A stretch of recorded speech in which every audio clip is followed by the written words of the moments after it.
whole or in part, would you vote to extend the Bush tax cuts? Mr. Zeller. No. I'd extend them for the middle class and those who are impoverished, but for people making over $250,000 a year, I say you already got your bailout. It's time to help out the rest of the American public. See, if we extend them for the people making over $250,000 a year, we're going to add $700 billion to the federal deficit just next year alone, and an additional $4 trillion over the course of the next 10 years. Now, I don't know how anybody can call themselves a fiscal conservative and say they have no problems with adding $4 trillion to the deficit. What I'd like to see is the American middle class continue that, that tax cut. I'd like to see them be able to go out and spend money and be able to get the economy jump-started. But for those of you who make over $250,000, it's time that you say goodbye to the tax cuts, because we, the American people, can no longer afford to run up this level of a deficit. We support the tax rates where they're at. My whole philosophy is based on the fact that the federal government must learn to live within its means. That's why we focus 100% on the spending side of the ledger. As a small business owner, I know that what you can control is expenditures. You can try to project revenues and try to enhance revenues, but fundamentally, you can change your organization by looking at the expenditure side of the ledger. And that's what we have to focus on. And this whole issue of who do we extend them, or who do we extend them for or not, also causes me concern, because what that's trying to generate is a class warfare.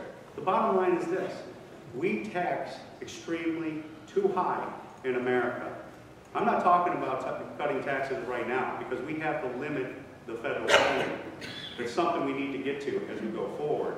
But right now, it has to be on the spending side of the ledger, because that's the sound fiscal process that's going to change our federal government institutionally and organizationally, rather than the old adage of just raise taxes to cause the problem, yet you've done nothing to address the fundamental issue.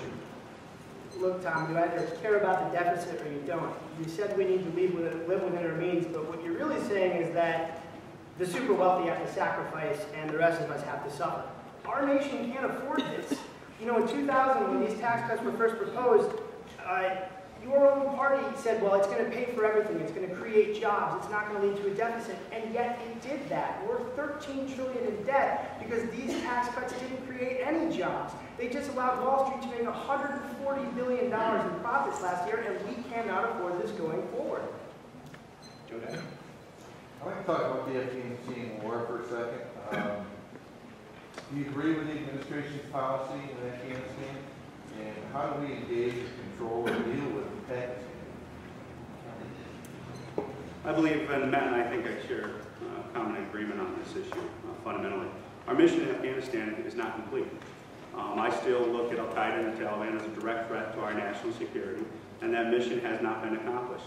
So I come at it from a philosophy: until that threat in Al-Qaeda and the Taliban have been annihilated, our mission there has to occur. I come from a family of a career military officer, and I understand that war is evil, and people are going to die in war. It's something I will take carry with me as a deep responsibility in making that decision whether or not to continue those policies. But what I want to tell you is that when we need to use that tool, we have to use it. And in Afghanistan, that mission hasn't been completed. Because you touch on an issue when we talk about Pakistan. Right now, we're developing relationships in that part of the world when it comes to Afghanistan and Pakistan, and we're trying to establish alliances.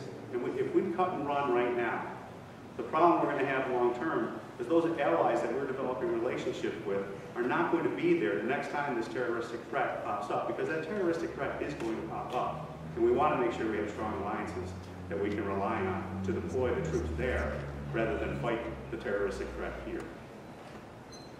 Yeah, this is one area Tom and I agree policy-wise, but bringing back to character, I was the only one who's ever gone out to Afghanistan amongst the two of us, and I've lost friends. And I think that's a quality that we actually need in our national leaders. It's people who know what it's like to actually send someone off to war and lose comrades. It makes you lose all the romanticism that goes along with war from those of us who've never been before when we think about it.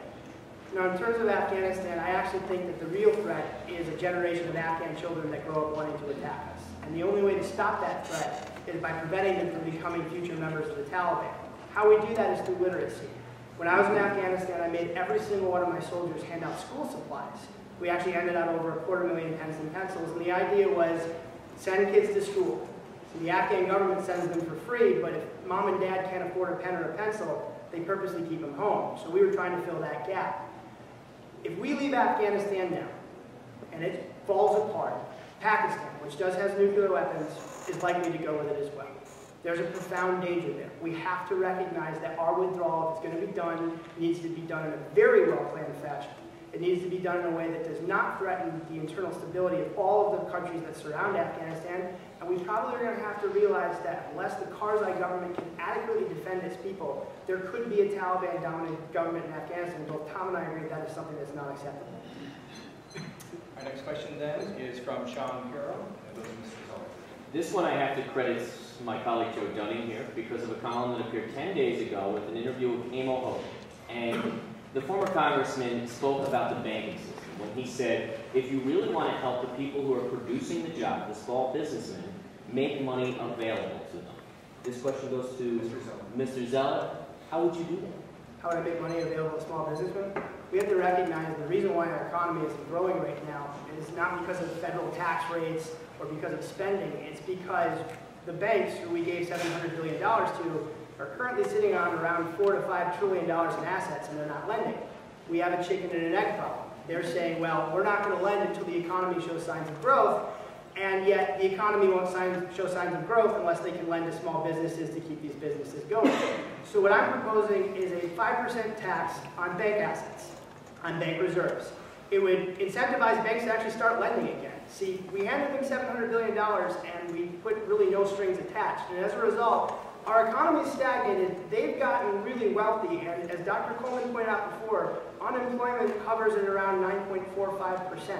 That's got to stop. We need the banks to start lending again. It's why I got into this in the first place. I was taking a drive through Naples. I saw a bunch of businesses that said closing our doors after 80 years, 90% off of all inventory, everything must go. It was the height of the bank bailout. The banks were supposed to be lending, and yet, it's clearly evidenced by these signs they weren't. Well, I didn't go to war so that some guy could get rich on Wall Street.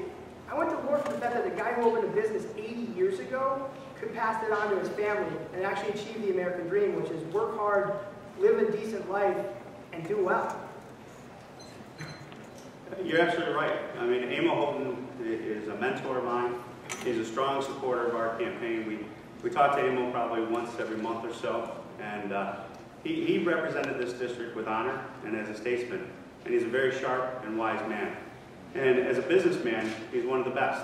And what he is talking about is something that, as a small business owner, I'm dealing with on a regular basis. And also, as I talk to other small business owners as I go around the district, they're expressing the same frustration. Banks are not lending, and that's a fundamental problem. How do we do that? We make sure that the banks feel comfortable that they're not going to be taxed next year because of Obamacare, that they're going to know what their tax rates are, that there's going to be certainty in the market so that they can make the investments, and that the private sector is also going to be looking to the banks to further expand their capital improvements. And we support stabilizing those policies and bringing that to the table. The whole bottom line is this. We did probably one of the biggest wrongs that we committed was bailing out Wall Street. Because what we sent the message to Wall Street was that by bailing you out, and if you're too big to fail, what we're going to do is make sure you make money on the way up, and we're going to guarantee you money on the way out. I want to hold somebody accountable for what happened on Wall Street in that situation, because no one's been held accountable even until today. Anything for Mr. Zeller? Yeah, actually, there is. I think, Tom, I'm really curious if you call up your backers from Wall Street who have given you $160,000 throughout the course of the campaign and tell them that you're going to be voting against their policies. They'd probably like to know where their money's going. Last question from Dr. Coleman.